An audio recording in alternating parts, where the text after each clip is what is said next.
कुछ नहीं, गरीबों को गरीब, अमीरों को अमीर करने वाला बजट, मिडिल क्लास को कुछ मिलने। Salted popcorn, caramelised popcorn, plain popcorn.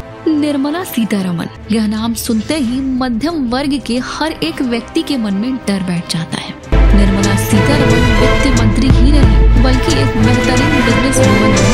उनकी खासियत यह है कि वे टैक्स बढ़ाकर भी लोगों के दिलों में जगह बनाते हैं। हर साल बजट पेश होते ही आम जनता को यही डर सताने लगता है कि इस बार किस किस चीजों पर टैक्स बढ़ेगा। निर्मला सीतारमण के बजट में कभी दाल, कभी तेल तो कभी साबुन पर टैक्स बढ़ा दिया जाता है।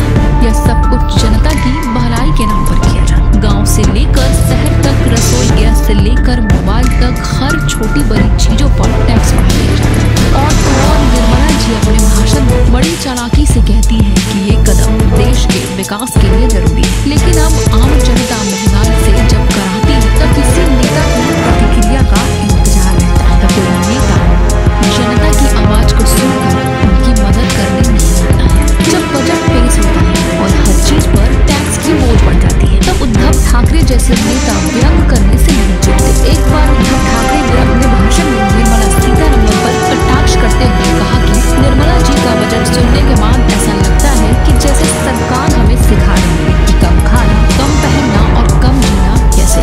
गैस सिलेंडर, पेट्रोल, डीजल और यहाँ तक कि दाल चावल पर भी टैक्स बढ़ा दिया।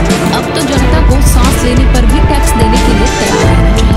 उन्होंने हंसते हुए कहा कि निर्मला जी का बजट सुनने के बाद मैंने सोचा चलो अच्छा है, कम से कम हंसी अभी, लेकिन हो सकता है अगले बजट में इस पर भी टैक्स लगा दिया जाए। आपको बता दें कि 28 फरवरी 2020 को महाराष्ट्र में इंडियन बिजनेस लीडर्स अवार्ड का फंक्शन चल रहा था। इसमें महाराष्ट्र को स्टेट ऑफ द ईयर चुना गया था। इस दौरान राज्य के तत्कालीन मुख्यमंत्री उद्धव ठाकरे और देश के वित्त मंत्री निर्मला सीतारमण भी मौजूद थे। बता दें कि उद्धव की पार्टी शिवसेना उस समय तक एनडीए से अलग हो चुकी थी। उद्धव ठाकरे एनसीपी और कांग्रेस के समर्थन से सीएम बन चुके थे। अवार्ड्स फंक्शन की समाप्ति के दौरान उद्धव और निर्मला सीतारमण को स्टेज पर एक साथ बुलाया गया। उद्धव को बोलने के लिए एक माइक दिया गया। उद्धव ने बजट और फाइनेंस पर अपनी बात रखनी शुरू की। उद्धव ने कहा, निर्मला जी मैं सच कहता हूँ, पहले मैं ये बजट वगैरह कुछ नहीं जानता था क्योंकि ये मेरे सब्जेक्ट नहीं है। कुछ साल पहले समझने की कोशिश की लेकिन जब तक समझ पाता तब तक नया बजट आ गया था। लेकिन अब मैं एक पार्टी का चीफ हूँ, मुझे बजट आते ही रिएक्शन भी देना पड़ता है। मैंने सोचा कि एक दिन पहले ही रिएक्शन दे दो, कह दो कि ये अमीरों के लिए अमीर और गरीबों के लिए और गरीब बनाने वाला बजट है।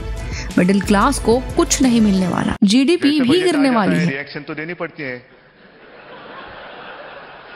तो मैंने शुरुआत की, एक दिन पहले ही रिएक्शन दे दूं।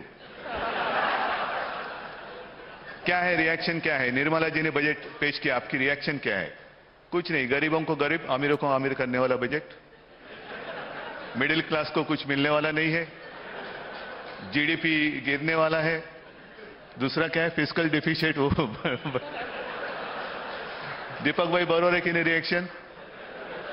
नहीं, अभी आपके सामने वो कुछ बोलेंगे नहीं, लेकिन मेरे कानों में तो वो ही बोलते हैं।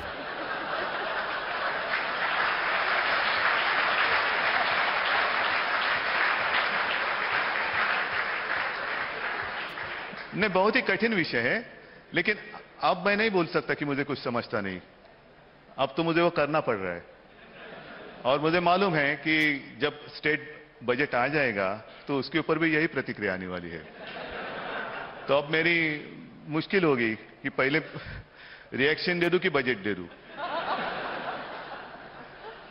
लेकिन मैं मानता हूं, माफ करिए, कुछ गलतफहमी नहीं करना, जब भी बजट पेश होता है तो सारे लोग थोड़ा धक धक होता है और टीवी के सामने बैठे रहे।